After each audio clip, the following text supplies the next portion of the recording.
The next question is there any account of Khidr alayhi salam other than that which is connected with Musa alayhi salam in the hadith and in Surah Al-Kahf of the Quran? And my answer is, I do not know of any other account of Khidr alayhi salam which is a reliable and acceptable account that I can accept for my data for studying the subject of Khidr.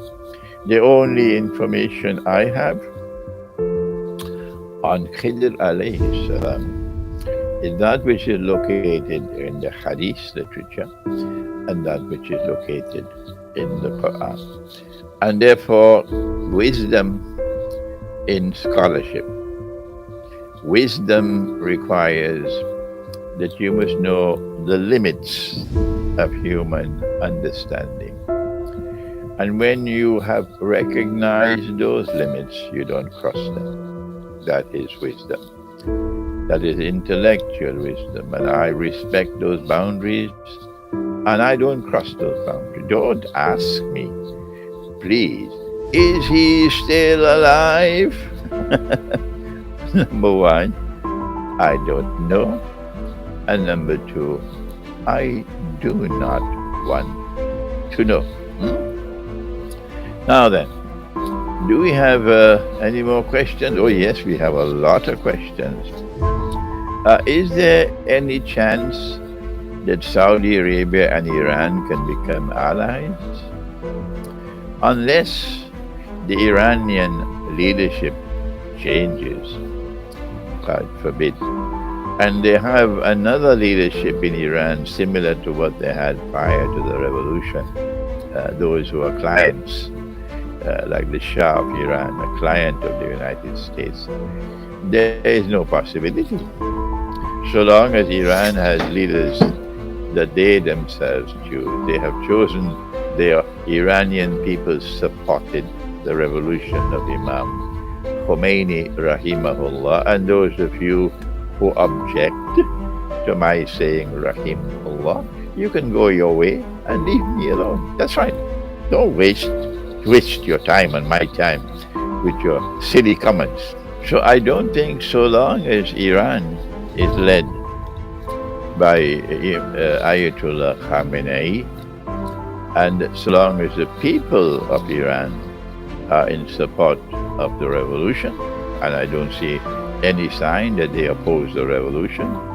How many years now? It's almost 40 years, I think. And I have visited Iran. I've traveled extensively in Iran. Yes, there are very few cities that I have not visited. And wherever I have gone in Iran over these last, I don't know, 10 years now, I've been visiting Iran, I have never come across anyone in opposition to the revolution. There are those who have expressed their opposition to Rouhani, but they are not opposed to the revolution. Whether there will be a change of the Saudi leadership, not possible. Not possible.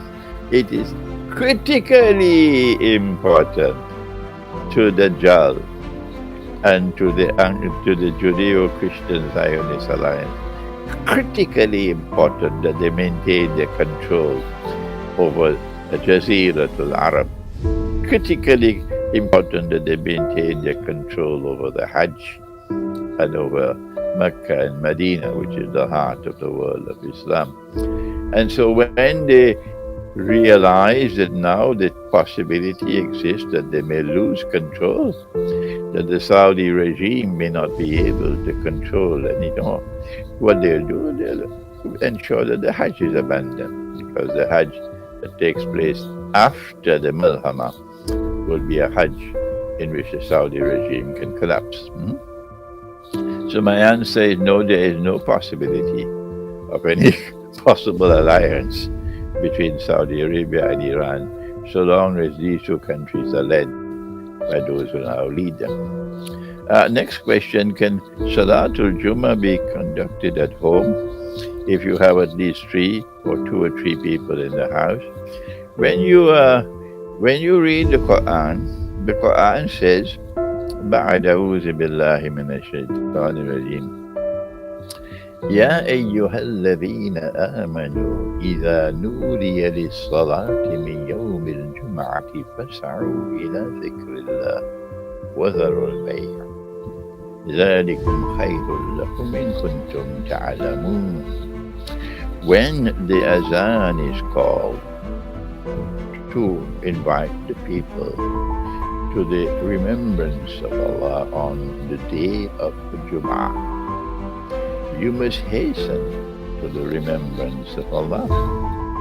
So you cannot have Salatul Jum'ah without an azan. And when you call the azan is called from a place where the sound can reach the largest number of people, the largest number.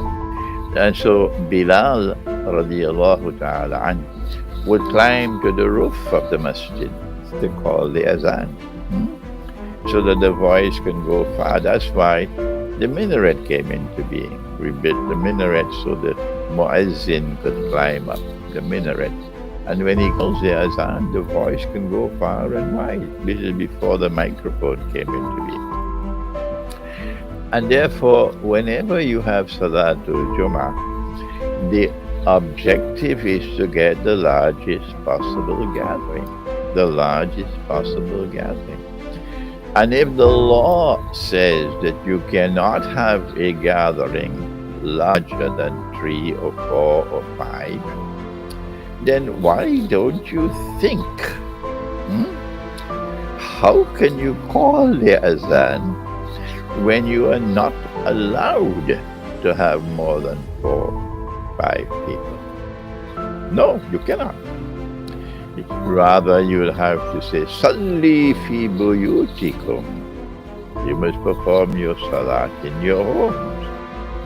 And when you perform your salat in the home, it would not be Salatul Jum'ah. So answer, no, you cannot have Salatul Jum'ah in your home with 2 or 3 people. And while speaking on that subject, we have to recognize that we have large numbers of people today who have lost the capacity to think. That's right. It's amazing for me. I'm astonished, I didn't realize it, that so many people have lost the capacity to think. That's right. And so, from the time the lockdown took place, and you are not allowed to have more than, say, 10 people, they would have Salatul Jum'ah, and they were restricted to 10 people. But that is a bogus Salatul Jum'ah. My dear friends and brothers, it is better not to have Salatul Jum'ah than to have a bogus Salatul Jum'ah. You are committing bid'ah when you limit the number of people who can perform the salat to 5 or to 10. And on Judgment Day, no water for you from the spring of Al-Kawthar, not because you are changing the religion. Be careful. There's an expression in the English language. They say, fools rush in where angels fear to tread. Fear, yes. They conduct the Salatul Jum'ah with 10 people and prohibit any more from attending. Yeah? And then you have another second Salatul Jum'ah with another 10, which is compounding the absurdity. And then you have the second absurdity, that our Prophet ﷺ has ordered us to stand shoulder to shoulder in Salat. When we are in the Salat bil Jama'ah, we must stand shoulder to shoulder. And he warned that if there's any space in between, Shaitan will come to fill that space. It's warning us.